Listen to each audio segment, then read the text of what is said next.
zhvillimet politike në Kosovë në këtë moment do të kemi diskutim me zotin Bejtush Gashi, ish ministri i punëve të brendshme në Kosovë. Faleminderit që jemi na. Faleminderit për ftesën. Me sa duket tashmë edhe me këtë lancim të Kaja Kallas, shefja e diplomacisë europiane, për një takim të mundshëm, të shpejt në kohë mes Kosovës dhe Serbisë, duket se çështja e dialogut tashmë po shkon në një kanal tjetër komunikimi, në një lloj qetësie, edhe pse jo të kemi dhe rezultate. Merita Albin Kurtit me vendimin e fundit për çështjen e letër njoftimeve për shtetasit serb që jetojnë në Kosovë, apo ka qenë një strategji e mirë menduar e politikës së jashtme aq më tepër kur flasim për dialogun Kosovë-Serbi? Realisht, pritjet se do të ketë një dialog në nivel të dy shteteve janë të vogla për faktin se Serbia aktualisht është në vit elektoral, ndërsa Kosova është ende në një situatë që realisht është vështirë të konstatohet se jemi në fazën e pritjes së vendimit gjykatës kushtetuese, kështu që ta parashikime se do të ketë një takim së shpejtin mes kryeministrit Kurti përkatësisht qeverisë Republikës Kosovës dhe Serbisë janë të vogla. Vendimi i marrë vjen si ndikim dhe presion i Bashkimit Evropian, nuk kemi detale, megjithatë nëse i referohemi praktikës dhe precedentit, ky vendim realisht do të ketë pasoja afatgjata negative për faktin se ky precedent do të përdoret nga grupet militare dhe paramilitare në ato pjesë për të kriju skenar të ngjashëm sikurse edhe ky aktualisht. Qeveria e Kosovës ju ka referu aktit human për të kryer shërbime dhe për të vazhduar studimet përkatësisht sistemi arsimit në Republikën e Kosovës. Nëse referohemi narratives mbi të cilat kjo qeveri ka fituar mbi 50%, realisht ka shkel gjitha premtimet që ajo ka dhënë për të përdorur strategji të drejtë për drejtë të komunikimit me komunitetin pakistan në Kosovë dhe integrimin e kësaj pakice në strukturat e institucioneve të Republikës Kosovës. Kështu që ky vendim realisht për momentin ka kriju një situatë qetësie, mirë po në staza afatgjate nuk është një zgjidhje e cila do të prodhonte bashkëpunim dhe pranim të institucionet të Republikës Kosovës nga ana minoriteti serb. E qartë. Çështja e lejeve të qëndrimit, që nuk flasim vetëm për shtetasit e Kosovës, por edhe për të Shqipërisë, por edhe të tjerë, për arsye pune apo për vizita, apo për studime, por edhe për shtetas të tjerë, vjen në një kohë të mirë menduar nga situata e Albin Kurtit në këtë moment ku ndodhet politika e Kosovës në këtë ngërç ku presim, siç artikulove edhe ti, vendimin e gjykatës kushtetuese për të parë nëse do të shkojmë në zgjedhje, do të kemi një datë konkrete për zgjedhjet përkohshme të tjera, apo ishte radha e punës për të bërë në një kohë që çështja me qytetarët e Serbisë që jetojnë në Kosovë ka qenë një çështje e nxehtë. Realisht kjo e fundit, konstatimi është i saktë, për faktin se ardhja edhe përfaqësuesi special ditë vikendi dhe presioni që ju ka bë qeverisë Kosovës për të marrë një vendim të tillë, mund të nxjerr konstatimin se situata dhe në mbështetur në informacionet që Bashkimi Evropian ka pas mund të del jashtë kontrolli dhe për efekt ky presion dhe këtë presion nuk kemi informacionet mjaftueshme se cilat çka përfiton nga ky vendim qeveria e Republikës Kosovës, se deri tani nuk janë informacione të sakta se cili do të ishte përfitimi nga ana e Kosovës për këtë vendim. Heqja e masave apo ndonjë përfitim tjetër është vështirë në aktin konkret me parashiku ose pranimin në Këshillin e Evropës ose në një privilegj eventuale që të përshpejtohet procesi i integrimit Kosovës në strukturat euroatlantike. Realisht, mbështetur në deklaratat që ka dhënë qeveria e Kosovës dhe informacionet të cilat disponojmë, ky vendim në perspektivë zgjidh problemin aktual, Mirë po në stazat gjata do t'jetë vendim me pasoja negative për faktin se nëse referohemi kushtetutës, realisht është vendim jashtë kushtetues, nëse referohemi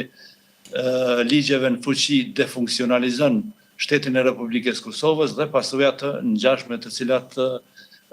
do të reflektohen në perspektivë për institucionet e Republikës Kosovës. Sa janë gjasat që në javët në vijim, nëse do të kemi një lloj stabiliteti të flasim dhe për asociacionin, një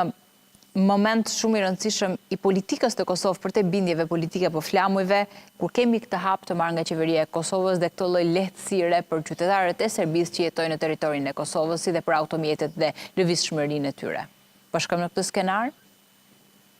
Tani realisht ky vendim mund të jetë edhe një nga përmbushjet e premtimeve që qeveria në Bruxelles, përkatësisht kryeministri, propozimin e Bashkimit Evropian për asociacionin e ka dhënë dhe në këtë drejtim në mënyrë të heshtër, mënyrë indirekte, fillon zbatimi i premtimeve dhe në të njëjtën kohë me rastin e stabilizimit të qeverisë Kosovës, presioni i parë, përkatësisht dokumenti i parë që do të vjen për trajtim do të jetë asociacioni për cilin qeveria e Kosovës ka dhënë zotim dhe në mënyrë të pandërprerë presioni nga institucionet ndërkombëtare pa përjashtim, por edhe Shtetet e Bashkuara të Amerikës zhvillojnë ndaj institucioneve të Kosovës që ta implementojnë përkatësisht draftin ta dërgojnë në kushtetuese, e cila pastaj do të jep versionin e saj mbi kushtetueshmërinë e këtij draft projekti. E qartë, siguria e Kosovës, me sa duket edhe me praninë e KFOR-it, është stabil, por gjithmonë me këtë rend të ri, me këto zhvillime në lindjen e mesme, ka një sy të shtuar edhe nga zhvillimet më të fundit në Serbi. Lëvizja dhe blerja e stoqeve të armëve, reagimet që vijnë edhe nga pala kroate, duhet ta bëjnë në të vërtetë më vigjilente Kosovën për çdo situatë të mundshme apo rreziku potencial që mund të vijë më vonë, se e kemi një precedent të rrezikshëm, Bajnskën. Tani realisht vendimi i qeverisë Kosovës të pranoj dokumentet e lëshuara nga institucionet paralele është një vendim jashtëzakonisht me pasoja negative për faktin se indirekt legalizohen ato strukturat të cilat kanë destabilizuar dhe vazhdojnë të destabilizojnë Republikën e Kosovës. Sa i përket investimeve në planin ushtarak nga ana Republike e Serbisë, ajo realisht arsyetuohet me faktin se është interesuar me të rujë një balans investimeve në rrafshin ushtarak dhe në të njëjtën kohë këto investime, sidomos blerja e fundit, në mënyrë të drejtë për drejtë ndikon në balansin ose strukturën e sektorit sigurisë në Ballkan, për faktin se janë armatime të cilat kanë shkallë dhe rreze veprimi deri në 400 km dhe të njëjtat mund të rrezikojnë në zbatimin e tyre edhe strukturën aktuale të sektorit sigurisë në Ballkanin perëndimor. Gjitha investimet që Serbia ka pas dhe i bën arsyetuar me faktin se është interesuar me të ruajë një balans. Kosova në këtë drejtim ka lëvizë dhe ka qenë e detyruar me të lëvizet, përgatitet për çdo situatë që mund t'i vijë pa përjashtim. Investimet e fundit realisht mundsojnë që Kosova të jetë e gatshme të përgjigjet çdo skenari të mundshëm që mund të vijë nga ana Serbisë ose nga faktorë tjerë që përpjekën të destabilizojnë Republikën e Kosovës. Ka dhe faktorë të tjerë të kësaj natyre, përveç faktorit serb? Kosova është më shumë e rrezikuar prej luftës hibride, aktiviteteve kriminale, të cilat mund të destabilizojnë, kurse në aspektin e sigurisë në tërësinë e saj nuk ka rreziqe për faktin se prania ndërkombëtare këtu përpos gatishmërisë dhe përgatitjes së strukturave tona për të reaguar për një rast hipotetik të mundshëm, njëjtën kohë dhe prania dhe përgjegjësia e misionit ndërkombëtar në Kosovë ja krijon mundësinë që Kosova realisht të jetë e sigurt për një tension përkatësisht për shkallëzim të mundshëm të një konflikti eventual. Unë vlen se realisht në kohën kur po diskutojmë, dy shtete janë ma të rrezikuara se sa Republika e Kosovës, përkatësisht Bosnia dhe Hercegovina se sa Malizi, për faktin se ne kemi një strukturë e cila është e pranishme këtu, por të njëjtën kohë ka edhe përgjegjësi të drejtë për drejta mbështetur në rezolutën 1244 që të reagoj ndaj çdo kërcënimi eventual që i kanoset integritetit dhe tërësisë territoriale të Republikës Kosovës. I qartë, 12 senatorë dhe kongresmenë SBA në vendin më strategjik, në partnerin më strategjik të Kosovës, ndonse që vitet e fundit me Albin Kurtin, ka patur deri diku edhe situata pak distante të forta edhe reagime në fakt të ashpra nga Albin Kurti, duket se po kërkojnë tek Rubio, sekretari Rubio, që trupat në Kosovë jo që mos lëvizin, por edhe të shtohen. Ka indikacione e trëmbin këto Kosovën, fakti që indikacionet të kësaj natyre apo elementa që rëndësishëm të politikës amerikane, por që njohin situatën politike dhe të sigurisë së Kosovë, kërkojnë një element të tillë, shtimin e forcave paqëruese në terren Kosovë. Në realisht, Kosova gjithmonë, po flas prej vitit 1990 e tutje, mund të jetë rasti rrallë kur ka pas mbështetjen e dy krave, edhe të republikanëve, edhe të demokratëve.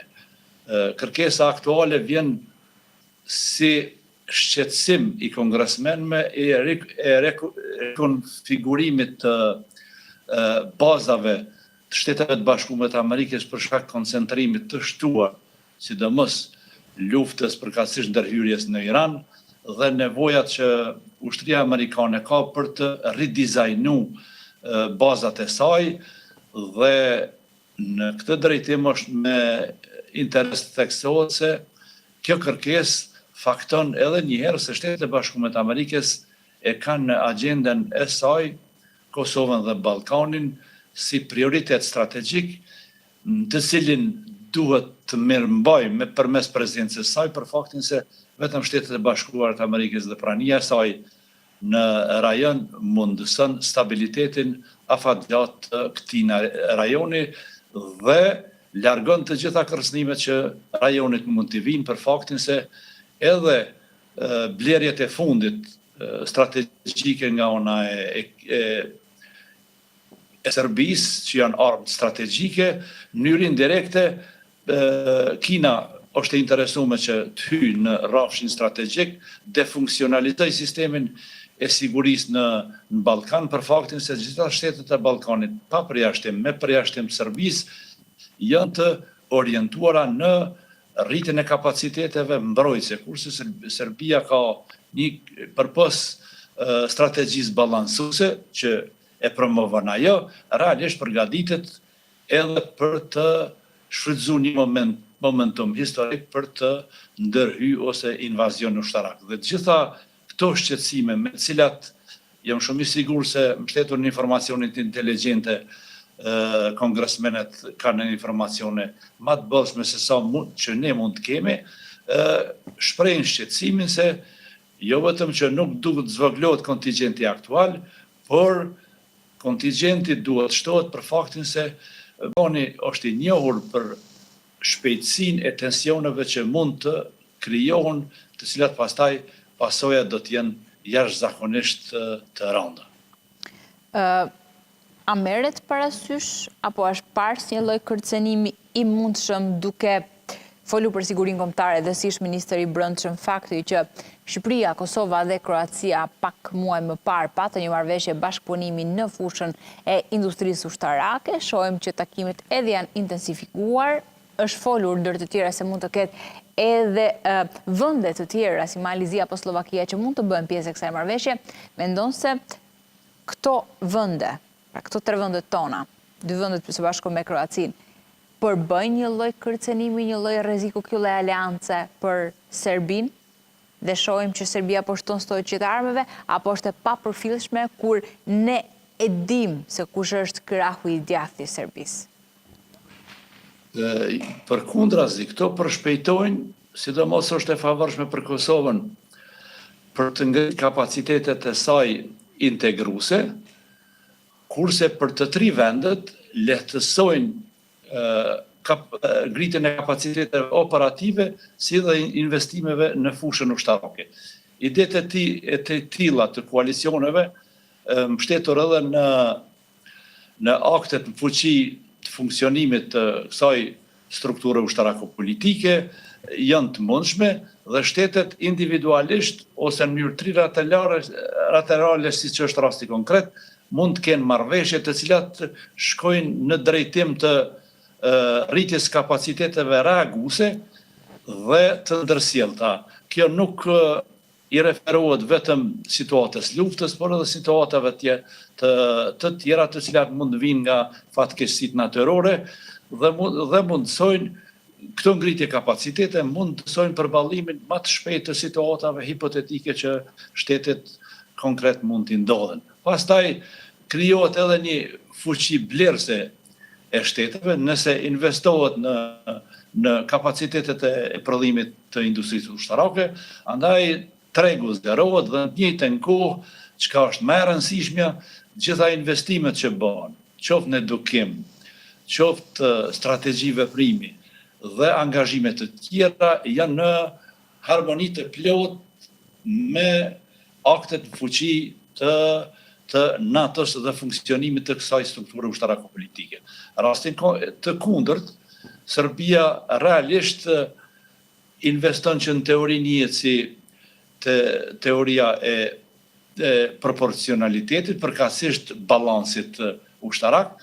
për të ruajtur ndikimin e saj ushtarak dhe fuqinë e saj ushtarak në rajon dhe njëjtën kohë marrëveshja që ajo ka me Hungarinë për të ruajtur balansin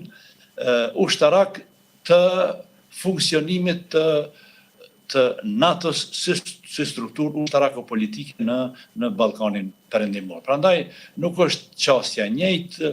ma tepër deklarimet e fundit vinë si konsum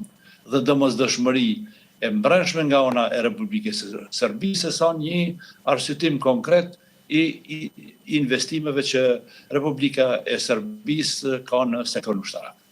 E qartë. Unë të falenderoj shumë, zoti Gashi, për këtë bisedë që bëm se takon sigurisë së Kosovës dhe pritshmëritë në fakt nga faktori ndërkombëtar dhe nga SBA, partneri strategjik i Kosovës në çështjen e forcave. Faleminderit shumë dhe shumë kënaqësi. Ju falenderoj juve, në kënaqësia ishte ime. Shkputemi së bashku, rikthehemi në tjetër të programit ku do të flasim po për sigurinë e Kosovës, por këtë herë për qytetarët e Kosovës që jetojnë në Preshef, në një zonë që në fakt ka qenë gjithmonë si një moll sherrjesh. Më tepër ku flasim për marrëveshjen që ka hyrë ditën e sotme në fuqi për letër njoftimet si dhe për automjetet.